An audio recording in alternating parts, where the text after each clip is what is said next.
Irmãos, graça e paz. Você pode perguntar para o irmão aí, está tudo bem aí? Pastor, só um minutinho, foi falha minha. Sim. Jovens, batismo pode sair com a Ana, os jovens vão ficar. Turma do batismo, discipulado de batismo pode sair com a Ana. E os teens vão sair com o Mateus, tá bom? Maravilha. Glória a Deus, obrigado, pastor. Tranquilo, meu amigo.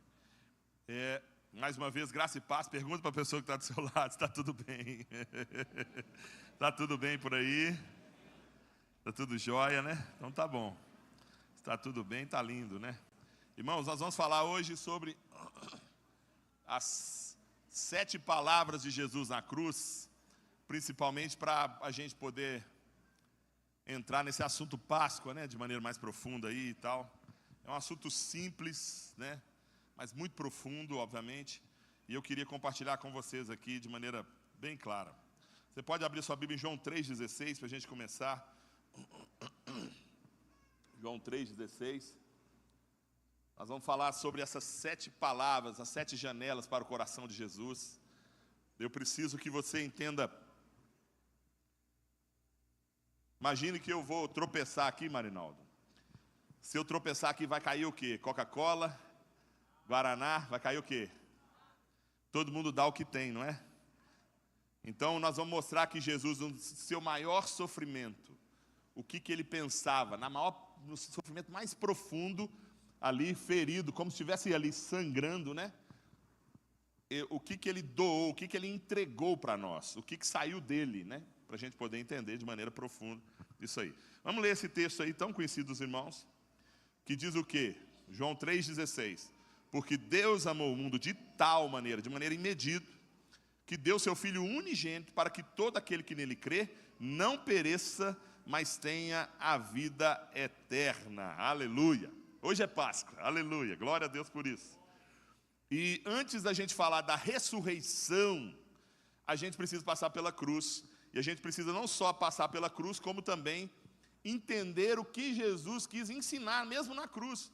Porque muitas pessoas acham que ali não tem ensino, não, tem muito ensino, tem muita coisa profunda. Jesus não estava só salvando ali, ele estava ensinando. Ele estava literalmente amando gente ali e, de certa maneira, salvando, e obviamente salvando também. Então, naquele momento de dor extrema, onde o coração dele ficou mais, onde a vida dele ficou mais vulnerável, o coração dele mais vulnerável, Jesus, ele deixa mostrar algumas coisas mais visíveis do que outras.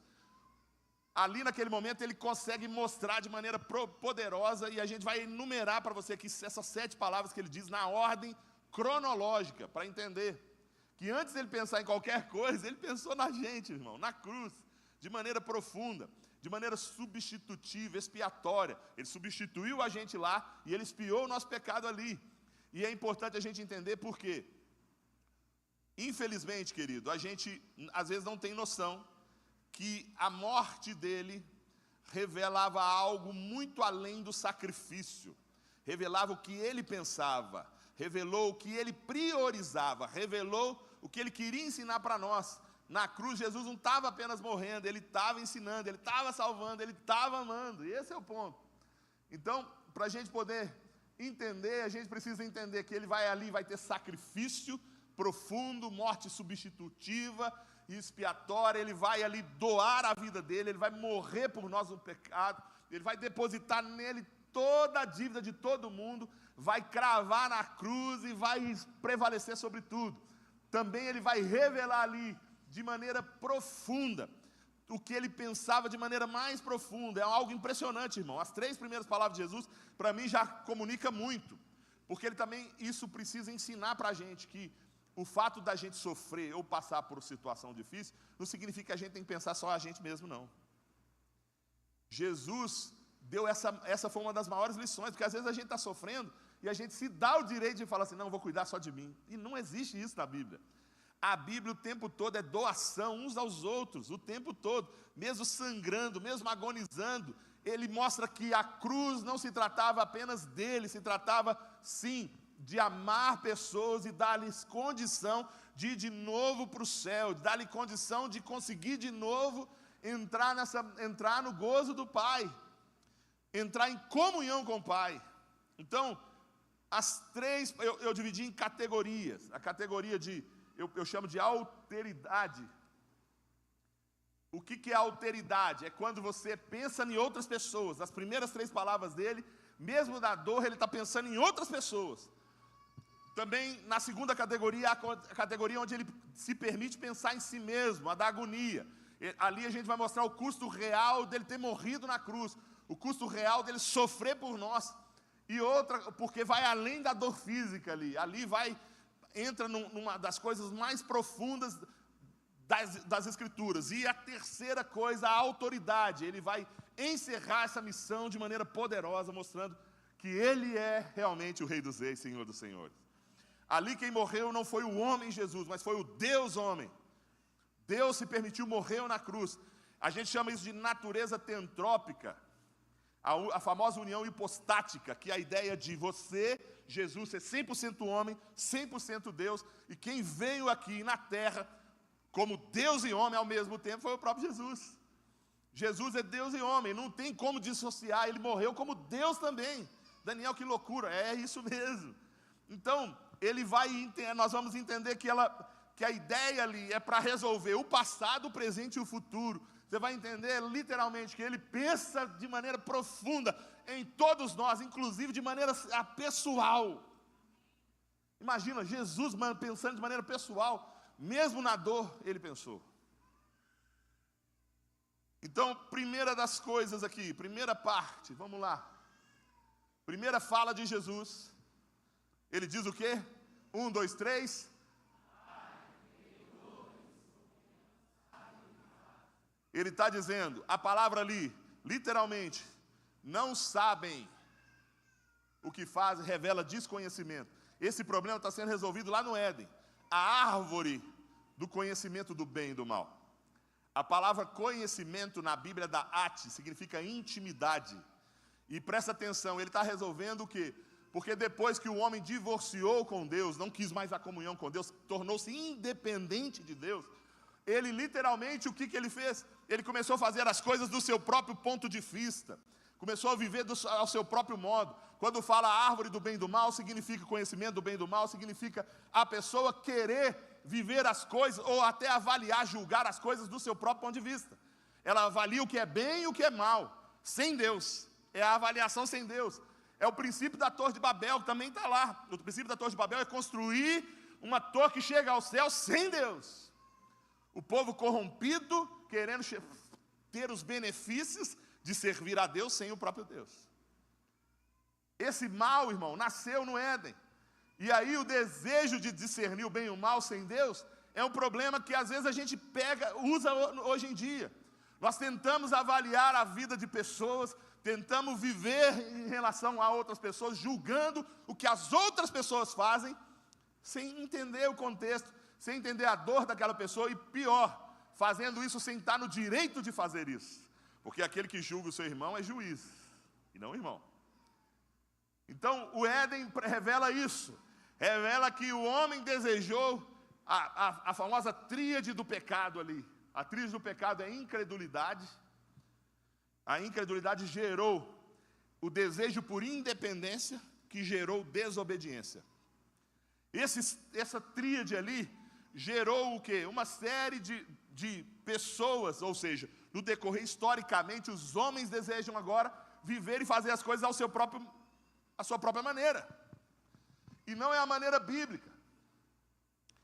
A outra coisa que fica interessante aqui é que é exatamente isso que Jesus está nomeando quando ele fala. Eles não sabem o que fazem. Eu já trouxe uma mensagem aqui mostrando que há vários versículos nas Escrituras, vários, só relacionados a conhecimento, são 950 versículos, citações sobre conhecimento. E a palavra conhecimento tem intimidade. Já disse aqui que a mulher samaritana, quando ele fala para a mulher samaritana, ele fala assim: você não sabe a quem você adora, ou no plural, vocês não sabem, referindo aos samaritanos, a quem vocês adoram. Quando fala da oração, fala que o Espírito intercede, Romanos 8, 26, fala o quê? Fala lá literalmente assim, o Espírito intercede auxiliando na sua fraqueza, porque você não sabe orar como convém. É um problema, irmão. A falta de conhecimento ao longo das Escrituras é um problema grave. A Bíblia fala que Salomé veio ajoelhando de maneira interesseira, adorando a Deus, falou: coloca o meu filho, um à sua direita, outro à sua esquerda. E Jesus falou para ela assim: você não sabe o que você está pedindo. A falta de conhecimento é um problema. É ela que gerou esse conhecimento divorciado de Deus, da independência, é ela que gerou essa cegueira espiritual e tudo isso que a gente faz, que a humanidade caminha e faz. Então, o resultado, a gente começa o quê? A machucar pessoas pela falta de conhecimento. A gente começa a quebrar, a ferir gente, porque a gente não sabe o que está fazendo. Nós machucamos quem a gente ama, porque a gente não sabe o que está fazendo. Nós falamos palavras que não tem volta, porque a gente não sabe o que está fazendo. Nós tomamos decisões que levam anos para consertar, porque a gente não sabe o que está fazendo. Não é porque a gente é monstro não, irmão. Eu não acho isso não. Mas porque a gente herdou essa famosa cegueira espiritual. A gente herdou desde a queda. E Jesus, como intermediador entre Deus e os homens, Ele olha para essa humanidade cega e diz: Pai, perdoa porque eles não sabem o que fazem. Isso me chama a atenção porque Ele não está negando o erro da humanidade, Ele não está negando o crime, mas Ele está literalmente apontando a raiz, que é o desconhecimento, e intercedendo por nós, dizendo: esse povo precisa de perdão. E Ele intercede, presta atenção no que eu vou te dizer, Marinaldo, divino. Ele intercede antes mesmo do arrependimento, porque o primeiro movimento tem que ser dele. Observa, Adão e Eva pecou, eles não foram lá pedir perdão, foi Deus que foi até eles. Está dando para entender? O desejo de perdoar a gente é dele. Então, isso é Páscoa. O perdão que antecede o perdão é a Páscoa.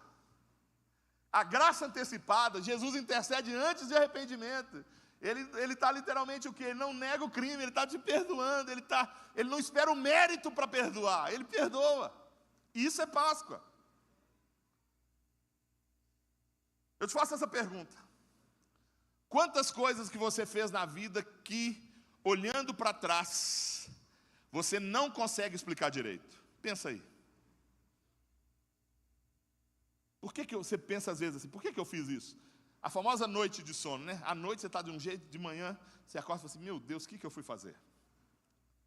Pergunta para o irmão do que está do lado aí, fala assim: quantas coisas você fez que você se arrependeu?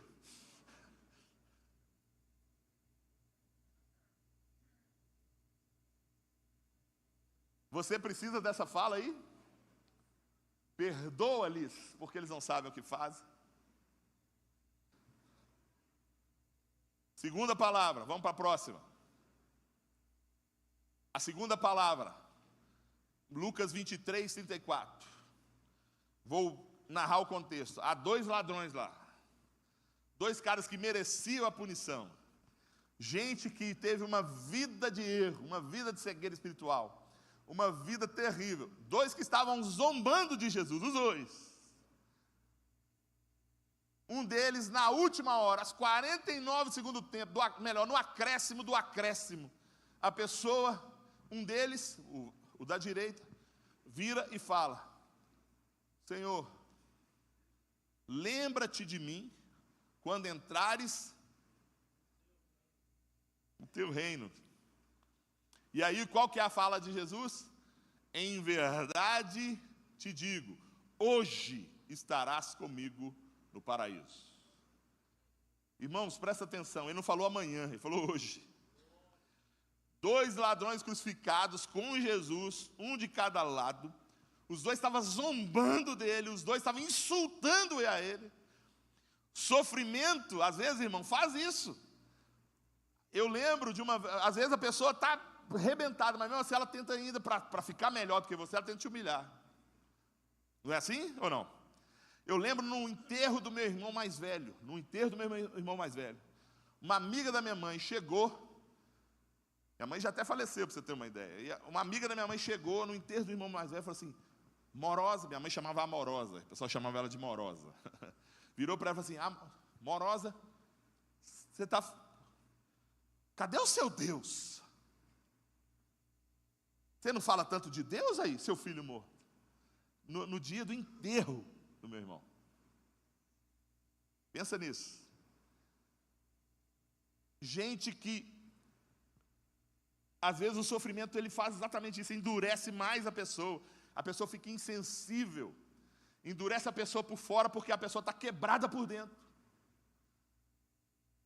Mas a gente precisa prestar atenção que algo aconteceu com um deles.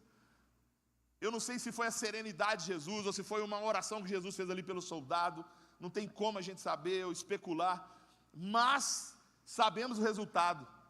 Jesus perdoou o cara, perdoou o bandido, perdoou o criminoso, na última hora.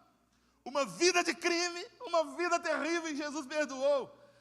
Só que não perdoou de qualquer maneira, não. Ele não estava comendo na mesa, sentado, comendo, alimentando, não. Sabe como que ele perdoou? No meio de um sofrimento, com dor angustiante, podendo pensar em si mesmo, ele ainda pensou no criminoso que estava do lado. Isso tem que ensinar alguma coisa para nós. Isso tem que mover o nosso coração. Jesus estava sem ar, querida, ali, sem força. Jesus estava literalmente pendurado na cruz, e ele diz: hoje estará comigo. Ele não está falando não amanhã, não quando você melhorar, não se você passar pela reencarnação, você vir como cachorrinho e melhorar, nada disso. Ele não falou nada, não vai ser depois, não é agora. Hoje você vai estar comigo. Esse é o nível de perdão que a Páscoa propõe. Um perdão que, irmão, é escandaloso, é irresistível, poderoso. Entra onde ninguém entra. Tire o rosto do ladrão e coloque o rosto de tantas pessoas que pisaram na bola para você. Tire o rosto do ladrão e coloque aquela pessoa que está te maltratando. O ladrão não teve obra nenhuma, não teve mérito algum, não tem histórico de devoção. O ladrão ali, literalmente, ele só tinha um coração que arrependeu. Ele literalmente, no momento mais improvável, no momento mais terrível da vida de Jesus, né? Jesus o acolhe sem hesitar, sem cobrar. Agora esse ladrão tem rosto, irmão. Põe o rosto das pessoas que você ama, que às vezes não está dando resposta.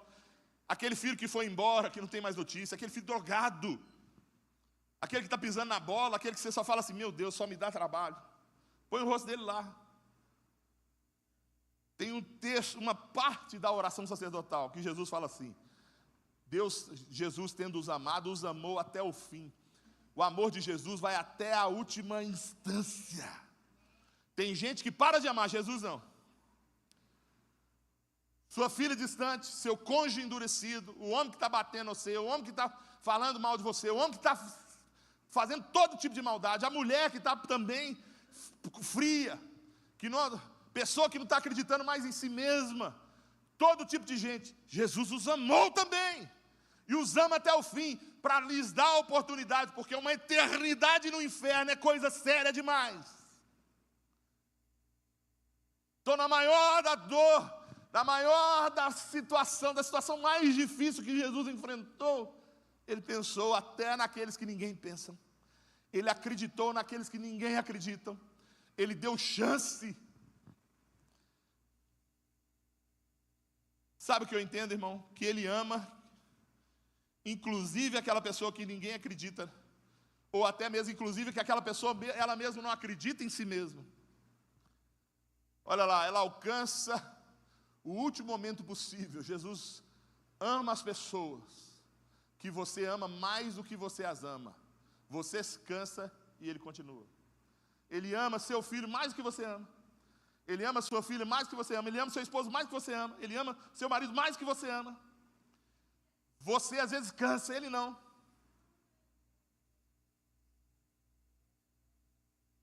Terceira palavra. Olha essa categoria que eu estou chamando de alteridade, que está pensando só nos outros. As 3 primeiras palavras dele está pensando nos outros. Olha o que ele diz agora: mulher, eis aí teu filho. E aí fala para João, eis aí a tua mãe. João 19, 26 a 27. Irmão, ali resolve um dos problemas da humanidade mais terrível. E nos ensina a antecipar as situações. Por quê? É um problema, é inevitável a morte. É inevitável, às vezes, você passar por momentos terríveis na sua vida. Mas eles não precisam ser vividos sozinhos. E Jesus, ele antecipa. Por quê? Maria está ali, a mãe de Jesus, assistindo o filho morrer. E pouco tempo antes ela tinha se tornado o quê? Uma viúva. E sempre eu li, por exemplo, a carta de Tiago, Tiago e Judas, Tiago, irmão de Jesus, né?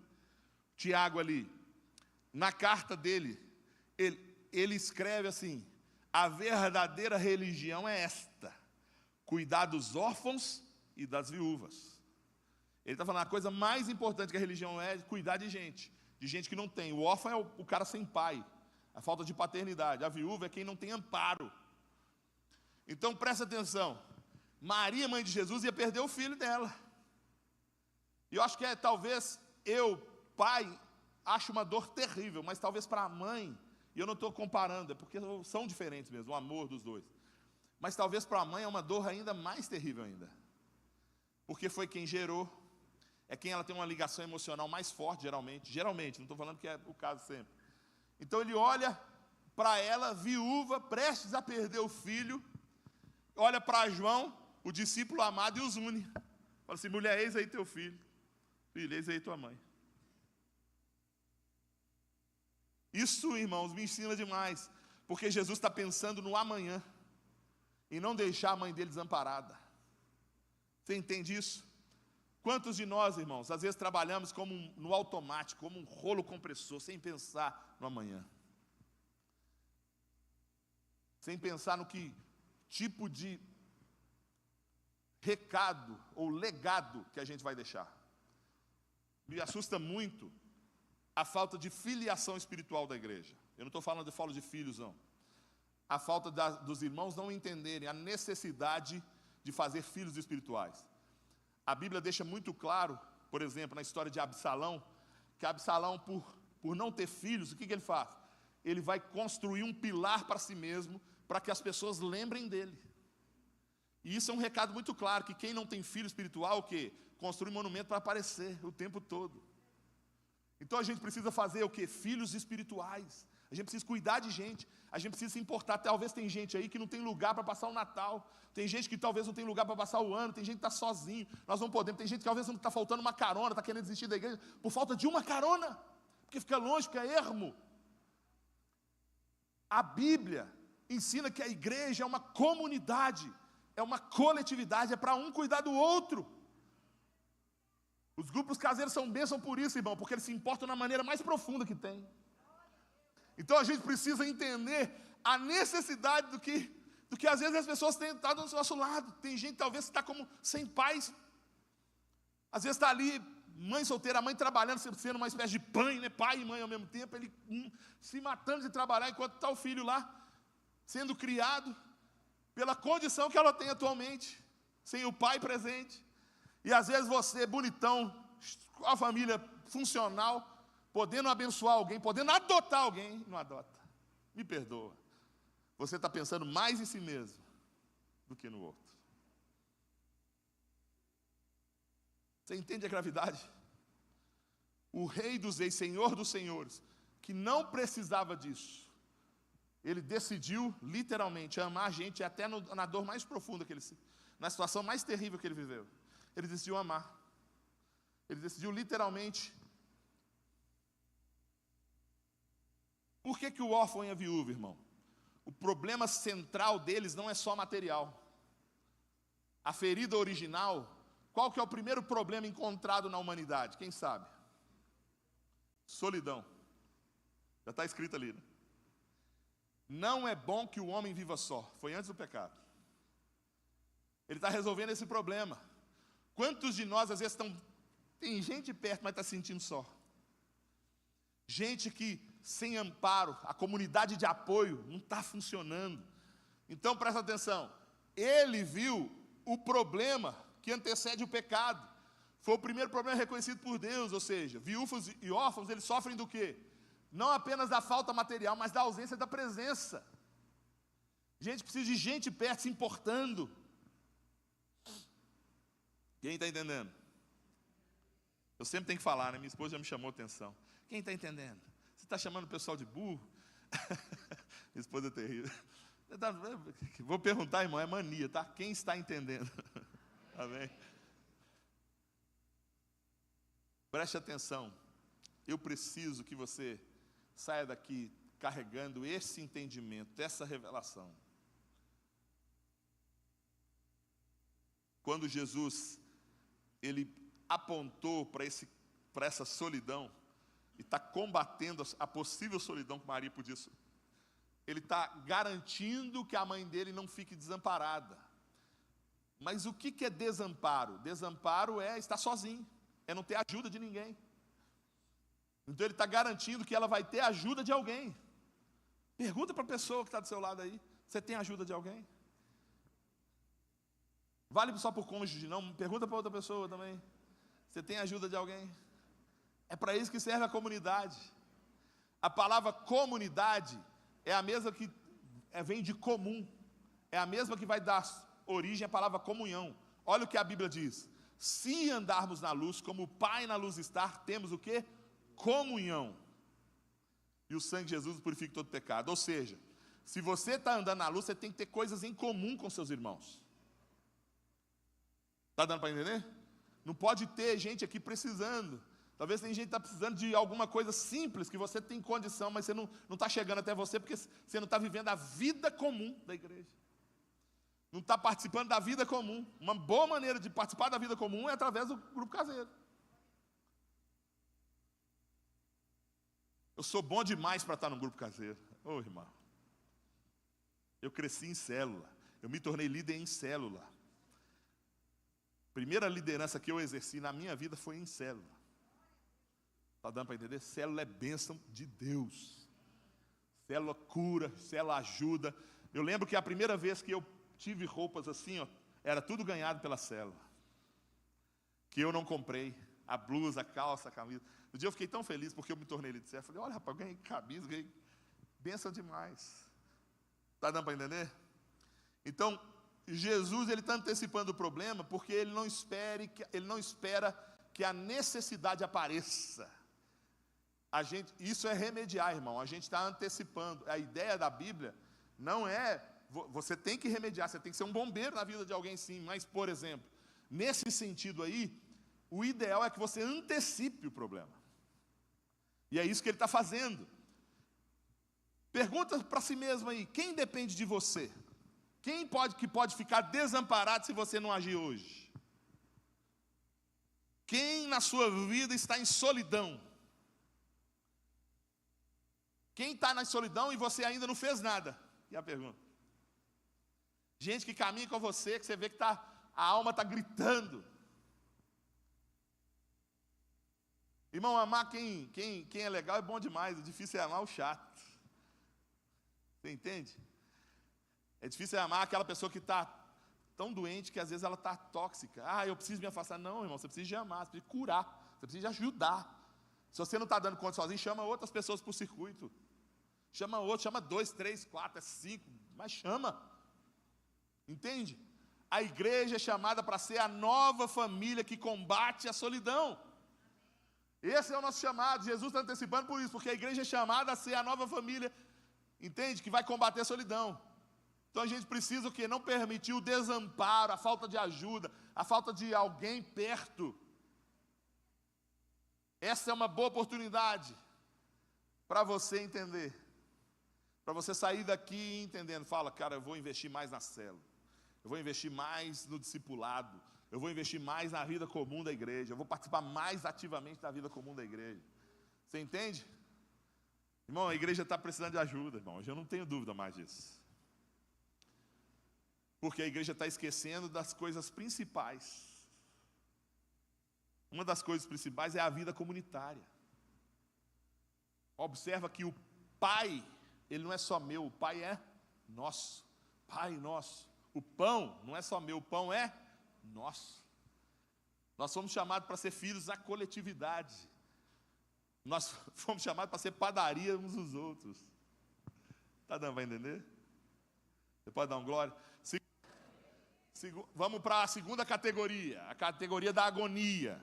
Primeira parte ele pensou, eu coloquei esses 3 A's para você decorar. Alteridade, agonia e autoridade. É para você decorar, tá bom? Os 3 A. Então vamos lá. A da agonia. Observa o que Jesus está falando agora. Mateus 27, 46. Deus meu, por que me desamparaste? Isso aqui é uma citação do Salmo 22. Que por um acaso, quem estuda no Academy sabe, a gente estuda salmos lá. Por um acaso é o salmo de lamento.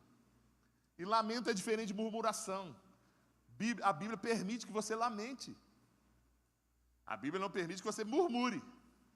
Murmuração é você atribuir injustiça a Deus, é culpar a Deus. A mulher que tu me deste, isso aí é murmurar. O que é lamentar? Senhor, me ajuda, está doendo muito, está difícil, isso é lamentar. Senhor, pelo amor de Deus, não me deixa desamparado, não. Senhor, por que eu estou me sentindo tão sozinho? Isso é lamentar, é diferente. Então preste atenção. O único momento, na teologia, a gente acredita que no único momento em toda a eternidade, em que, literalmente, Jesus se separou do Pai, e aqui eu preciso fazer um contexto para a gente entender, qual é a maior bênção que a gente recebeu de Cristo? Quem sabe? Faz um sinal. Salvação. Quem acha que é outra coisa? Eu acho que é outra coisa. A comunhão. Ah, você aprendeu comigo, deixa você ter vergonha, rapaz. Você tem ali um formado ali, você gritando. Comunhão. É a comunhão, irmãos. A salvação é um remédio, ela restaura o processo. A salvação foca a queda. Deus não planejou que você caísse. O desejo dele é que você o quê? Tivesse comunhão plena com ele. A maior bênção é a comunhão. Por isso que a gente resume a vida cristã em comunhão com Deus e comunhão com os irmãos. Quem está entendendo? É a famosa adoração em L. Comunhão com Deus, comunhão com os irmãos. Está dando para entender? A ideia do vertical e horizontal. Vertical, horizontal. Por isso que as canções, por exemplo, existem canções verticais e canções horizontais. Vocês estão dentro de uma comunidade, vocês precisam entender disso. O que o pastor Nilson faz aqui é visão de comunidade. Irmão, sai do seu lugar, cumprimenta, conversa com as pessoas, relaciona, dê uma palavra de incentivo, uma palavra de vitória. Isso é comunidade. E o nome ali fora está o quê? Igreja Nova Vida ou Comunidade Evangélica Nova Vida? Deu para entender? Então presta atenção no recado que eu estou trazendo para você aqui. Então, uma das coisas, a grande bênção que Deus conquistou foi comunhão. E o que acontece ali? Quando a Bíblia fala que o nosso pecado faz separação entre nós e o nosso Deus, Jesus está levando o pecado de todo mundo sobre ele. A Bíblia diz lá, no finalzinho de 2 Coríntios 5, fala o quê? Aquele que não conheceu o pecado, se fez pecado por nós, para que fôssemos feitos justiça. Ou seja, ele levou o pecado de todo mundo sobre si. E o que aconteceu entre ele e Deus? Se separaram. Por um breve momento. O único momento da eternidade de separação entre o pai e o filho. O único momento em que ele perdeu a comunhão, a maior bênção. Então vocês precisam entender o sacrifício, não foi só morrer não, foi muito maior. Durante um breve momento, olha lá, a oração de Jesus, Deus meu, por que me desamparaste? Eloê, lema sabachthani. Ele está dizendo o quê? Ele está falando, por que você me deixou sem comunhão? Porque a única coisa que doeu em Jesus, na minha cabeça, doeu tudo. Mas a única coisa que realmente doeu foi isso aí. Ele perdeu comunhão com o Pai. Mas ele perdeu comunhão com o Pai para que a gente tivesse comunhão com o Pai. Ele entendeu que o preço de amor, de doação pelos outros, pela humanidade, ao dizer Pai, perdoa porque eles não sabem o que fazem, é para restaurar a comunhão nossa com o nosso Deus. Quem está entendendo? Essa é a maior bênção, irmãos. Porque o custo do sacrifício está ali, relacionamento mais íntimo da eternidade, carregando o pecado do mundo. Agora olha, observa a ironia. O que ele evitou para sua mãe da solidão, ele está agora falando, olha lá, ó, desamparo. Ele experimenta agora em sua forma mais absoluta. aquilo que ele mais preocupou na hora da dor, em relação à mãe dele, ele agora está sofrendo, por amor a nós. Ninguém pensa, irmão, dar presente para um inimigo no dia do Natal. Você escolhe pessoas que você gosta. Se você for dar presente para inimigo, é o famoso presente grego, né? É alguma coisa que vai calhar. Oi? É, cavalo de Troia. É o famoso cavalo de Troia. Então preste atenção. O que a gente precisa entender. A gente precisa entender que o relacionamento de Deus com Jesus, por um breve momento, acabou para que você tivesse comunhão com Ele. E isso, irmão, precisa entrar profundamente no seu coração para que você passe a valorizar mais a sua comunhão com Deus. Esse tem sido o desafio da igreja, ano após ano, manter a comunhão com Deus. Entender, levantar todo dia sabendo que você tem um Deus que no propósito eterno dele, ele vinha todos os dias encontrar com Adão. E essa é a intenção dele todos os dias vir encontrar com você. Com João, com a Maria, com o Luiz, com o Francisco, com o Divino, com o Marinaldo, com o Paulo, com o Nilson, com todos. A ideia da comunhão é você valorizar todo dia o Deus que te serve. O Deus que decidiu, que você serve Ele, mas que te decidiu te servir, ao enviar o melhor dEle para você.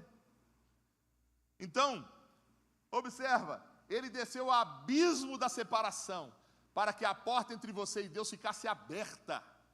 Você pode ser honesto com Deus sobre a sua dor, porque Ele mesmo gritou a dor dele. E aí?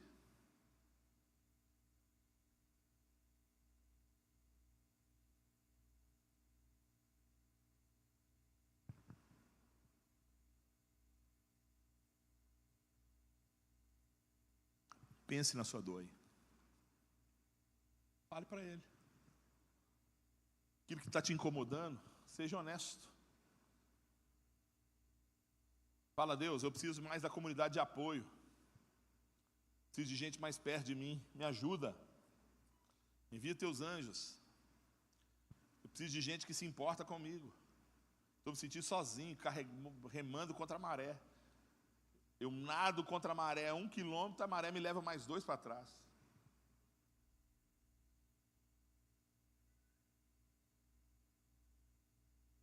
Você que está sentindo que Deus está distante de você, é para você que eu estou falando aqui.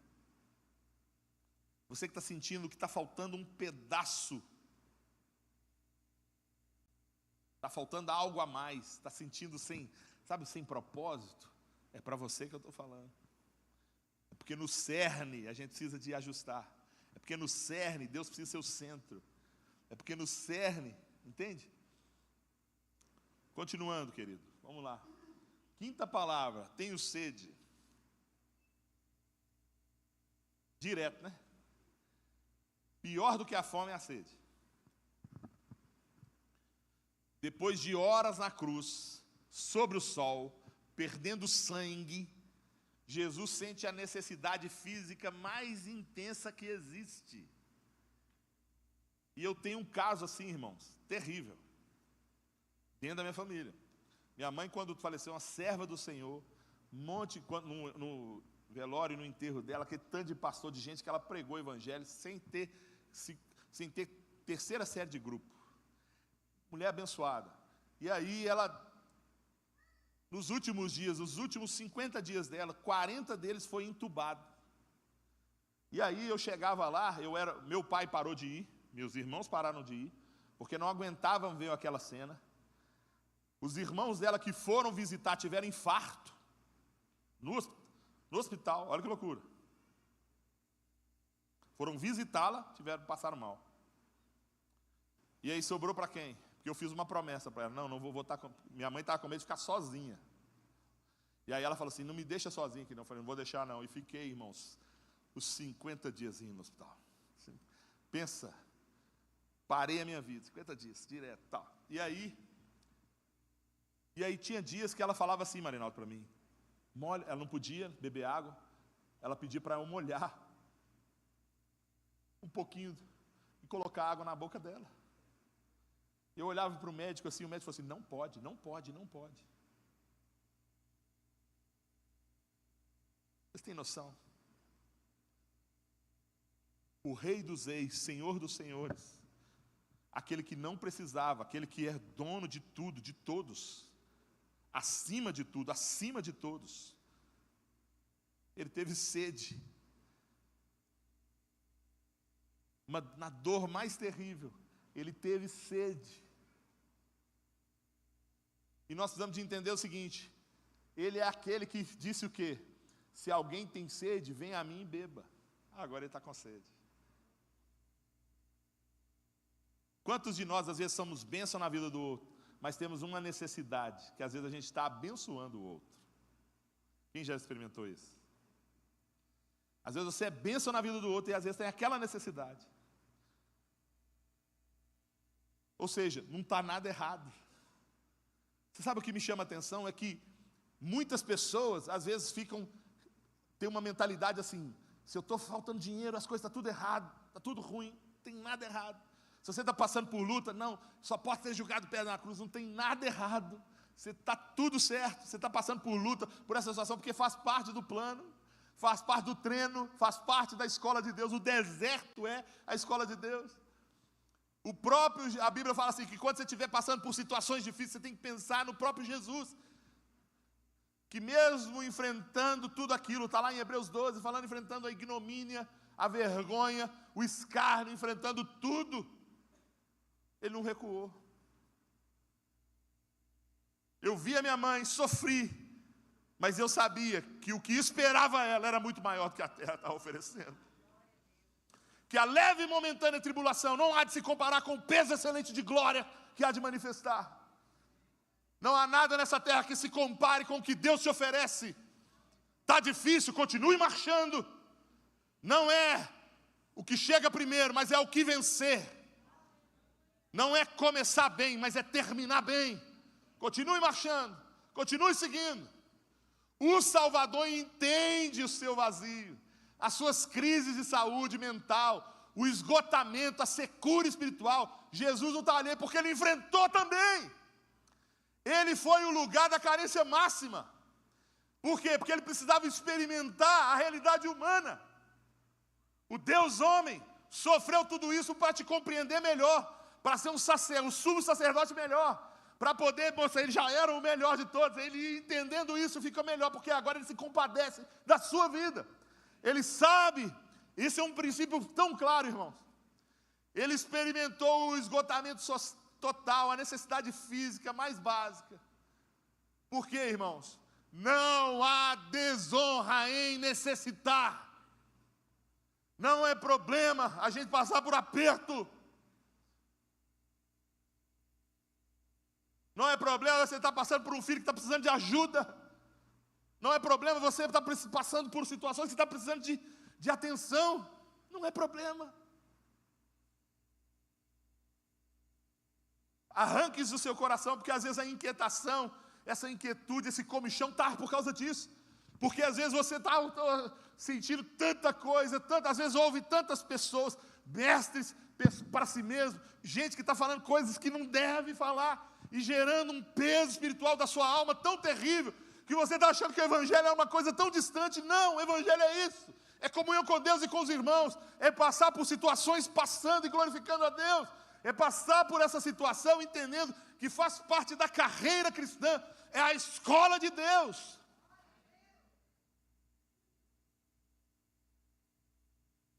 Vamos seguir, que a gente tem que orar ainda. Agora, primeiro grupo, alteridade. Ele fala aquelas 3 palavras, pensando em nós. E é um grupo assim, ele pensa em todos, ele pensa no bandido, no cara pior da humanidade, e ele pensa na família dele, ou seja, ele está pensando em todo mundo. O segundo grupo é da agonia. Ele fala dessa agonia de perder a comunhão com Deus, e também essa agonia física. Está dando para entender? O problema de Jesus não era espiritual ali. Óbvio que ali tem um cunho, o cunho é todo espiritual, mas o problema da alma, de sentir, irmão, é terrível. Agora, no terceiro grupo, é o grupo da autoridade. Por quê? A autoridade de Deus ele já tinha. Ele não tinha o poder, não tinha, mas ele não deixou de ser Deus. Só que ele veio na terra não para usar a sua autoridade como Deus, mas ao quê? A ganhar autoridade como homem. E é importante você entender isso. Porque, biblicamente falando, a autoridade do homem é pelo exemplo, é em cumprir aquilo que foi designado. Quando Jesus diz, está consumado, é a sua sexta palavra, está lá em João 19:30. A palavra é telestai no grego, tão falado, tão conhecido, né? Tetelestai. Ou seja, ela é usada em mercados antigos para indicar que uma dívida estava completamente paga. Tem uma canção que a gente canta muito, eu não sei na minha época eu cantava, eu sou velho. Cantava assim, Jesus riscou a cédula que era contra nós, cravou-a na cruz, nos libertou, prevaleceu, aleluia. O que ele está fazendo? Ele pegou o escrito de dívida, eu não sei você, mas eu sou do tempo, Paulinho, que eu tinha uma conta na padaria. Meu pai tinha uma conta na padaria, na verdade, né? Vamos falar a verdade, né? Meu pai tinha conta na padaria, aí eu chegava na padaria, lá, e às vezes, irmão, teve uma época que eu estava muito envergonhado, pastor Robertinho, eu estava muito envergonhado. E aí, eu chegava na padaria, esperava todo mundo sair da padaria, Marinaldo, e aí ia lá para pedir, me dá isso aqui que minha mãe pedia. E saía rápido para ninguém ver, que eu estava... Irmão, que bobeira minha, né? Hoje, se fosse hoje, eu pegava tranquilo. Mas eu tinha aquela vergonha de mostrar, né? E aí crescendo a dívida. E às vezes a dívida do meu pai dava R$500, eu lembro. Assustador, porque é muito filho, né? Meu pai militar. E aí, Marinaldo, ele R$500 dava. Meu pai chegava em casa, dava uma bronca na gente. Assim, pelo amor de Deus, vocês, menino, tantos quilos de carne, tantos negócio de padaria e tal. Ele reclamava, mas não mudava. A gente podia fazer todo mês, era o mesmo padrão. Ou seja, mas ele quitava. Teve uma época que ninguém mais tinha conta na padaria. Meu pai tinha, porque o cara da padaria confiava nele para dedéu. Falou, não, sou Tião, ele paga. É isso. Jesus depositou tudo nele, porque Deus sabia que quem estava ali. Alguém que vai pagar. Quem está entendendo? Então, o cumprimento do quê? De todo o sistema antigo, todo o sistema do Antigo Testamento culmina neste segundo, quando ele fala, está consumado. A Bíblia se classifica assim, o tempo daquele que aquele que era, aquele que há de vir. Agora vamos só colocar na ordem. Aquele que era, é o tempo da lei e dos profetas, aquele que é o tempo da graça que a gente está vendo hoje, e o tempo que há de vir é quando ele voltará. O tempo daquele que era se cumpre aí, ó, da lei dos profetas. Ele está falando assim, está consumado. O véu rasga de alto a baixo, mostrando que o sacrifício vem de cima para baixo.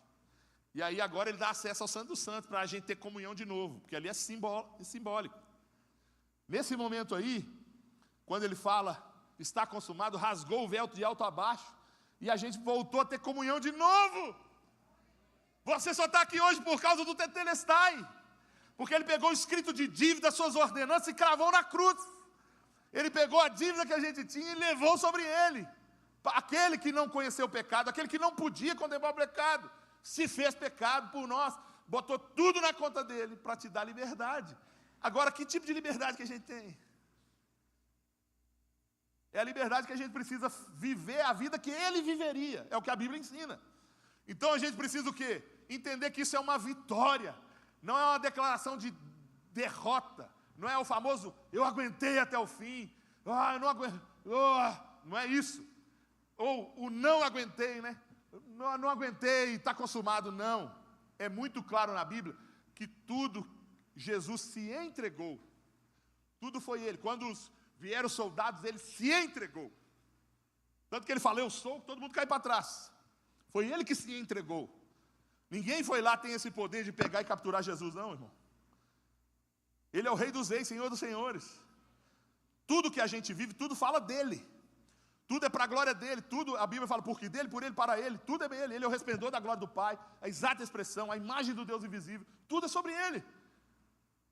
Então, Ali, ele está dando uma declaração de vitória, a missão foi cumprida, acabou. O posseiro perdeu a posse, aquele que tentou dominar, tomar a força, o ladrão perdeu a força. Quem estiver debaixo do reino, quem estiver debaixo do governo de Deus, sobre a cobertura de Cristo, Satanás não pode mais fazer nada.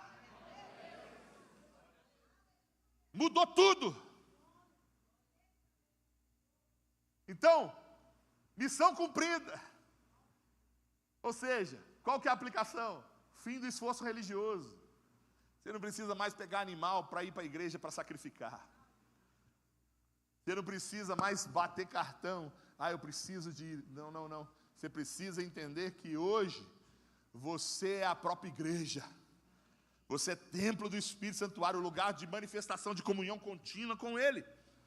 Então, a dívida do pecado foi paga. Você não precisa mais carregar nenhum peso de culpa sobre a sua vida. Você pode falar isso? Eu estou livre pelo sacrifício de Jesus. A dívida foi paga. Você pode glorificar a Deus por isso? Glorifica aí. Glória a Deus. Acabou. Fala para o irmão aí, acabou. Acabou. Já não há condenação para aqueles que estão em Cristo Jesus. Fala para a pessoa que está do seu lado, não há condenação. Não há condenação porque estão em Cristo. Acabou, está consumado. E o Rei dos Reis ressuscitou. A Bíblia diz assim, o qual, porém, Deus ressuscitou, rompendo os grilhões da morte, porque era impossível que ele fosse retido por ela. O Deus que você serve ressurgiu. Isso é Páscoa. Ele pagou o preço, levou o pecado de todo mundo, mas era impossível que ele fosse retido. Sabe por quê? Porque não tinha pecado algum. Porque Satanás não tem domínio sobre ele. Porque ele veio para cumprir um propósito.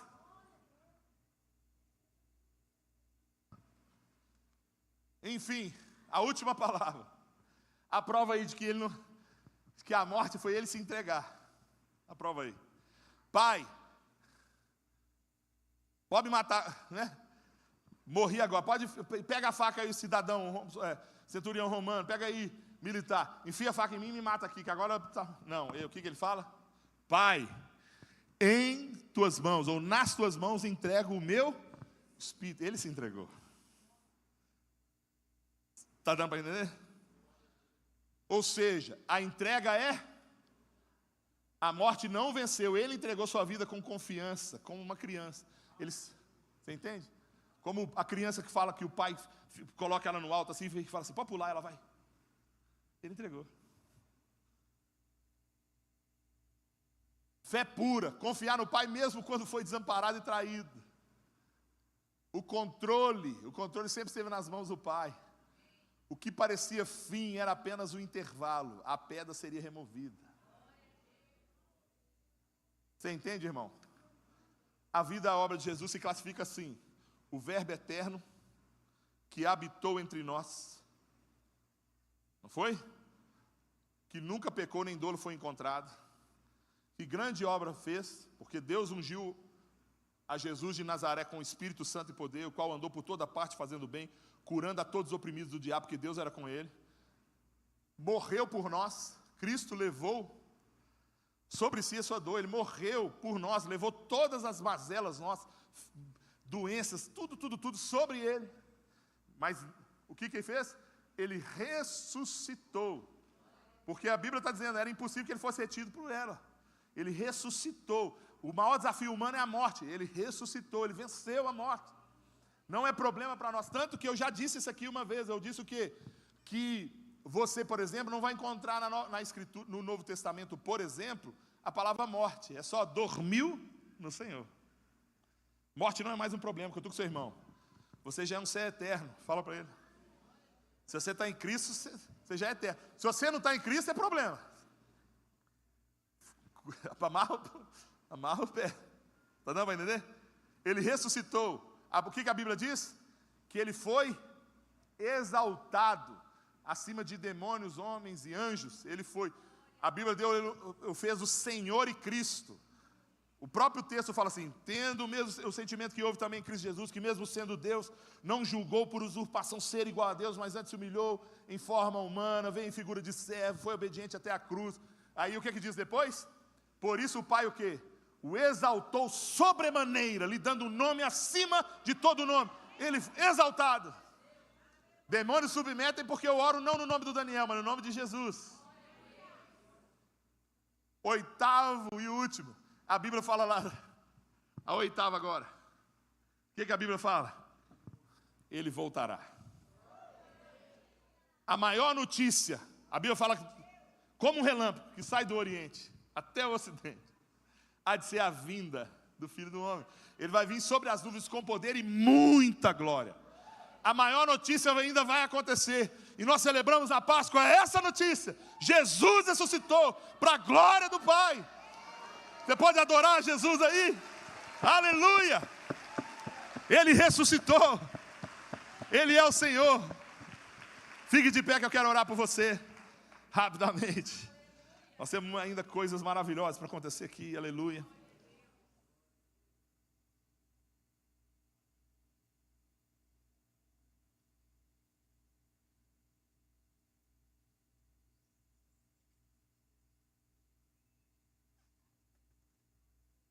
Irmãos, eu libero, viu, o PowerPoint hoje. Quem quiser, é só mandar mensagem para mim que eu mando. Eu sei que a galera gosta, me liga todo mundo depois. Vamos lá.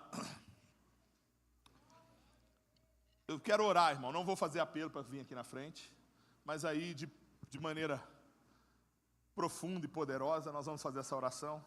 Eu queria que se você pudesse unir a mão da pessoa que está mais próxima a você. E a gente vai orar como uma família. Nós vamos orar agradecendo a Deus pelo sacrifício maravilhoso que Ele concedeu, o sacrifício tremendo que Ele concedeu para nós, nos dando esse acesso de novo, essa comunhão, a maior bênção que a gente já ganhou na paz da terra, comunhão com Deus e com os irmãos, e uma grande demonstração para o mundo, segundo a Bíblia na oração sacerdotal, para que o mundo reconheça que Jesus é o Senhor. O que a Bíblia fala? É que a gente seja um, assim como o Pai e Jesus eram um. Ou seja, a gente seja um, assim como eles são um. Então eu quero orar por isso enquanto a gente canta uma canção de comunhão, pode ser? Eu queria que a gente orasse, pedindo, abençoando a vida desse irmão, falando que Deus nos dá a oportunidade para ter comunhões mais profundas na comunidade. Para Deus nos colocar num grupo de pessoas que vão ser amparo, vão ser essa comunidade de apoio, para a gente andar junto. Eu queria que a gente saísse daqui comprometendo a não permitir que ninguém fique sozinho mais na comunidade. A entender que talvez tem pessoas aqui que estão precisando, às vezes, talvez da sua casa, para almoçar junto, às vezes, em alguns dias. A entender, talvez, uma carona, mas mais do que isso, a entender, ter presença, a ser presente na vida da pessoa. Amém? Começa a orar aí você mesmo. Ore abençoando, ore.